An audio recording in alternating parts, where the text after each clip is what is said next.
বর্ষার দিনে চিকেন কিমা ঘুগনি পায়েসি খুবই ভালো লাগে রাতের বেলা খেতে। মটর ভিজিয়ে রেখেছিলাম, চিকেনটা সেদ্ধ করে রেখে দিয়েছিলাম কিমাটাকে। এবার সর্ষের তেল দিলাম, কড়াটা গরম করে একটু জিরে ফোড়ন দিলাম, দিয়ে পেঁয়াজটা ভাজতে দিলাম।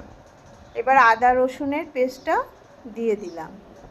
এবার লঙ্কা গুঁড়ো, হলুদ গুঁড়ো, ধনে গুঁড়ো আর কাশ্মীরি লঙ্কার গুঁড়ো একটু দিলাম, দেখতেও ভালো হয়।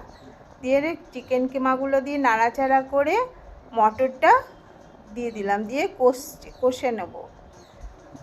বর্ষার দিনে খুবই ভালো লাগে সন্ধেবেলা রুটি দিয়ে খেতে। এবার কিছুটা জল দিলাম, চিকেন কিমা স্টকটা দিলাম, দিয়ে ওর মধ্যে গরম মশলা আর নামাবার আগে ভাজা মশলা দিয়ে আর কসুরি মেথিটা দিয়ে দিলাম। কসুরি মেথির গন্ধটা খুব ভালো হয়। এবার নামিয়ে নিয়ে সার্ভিং বলে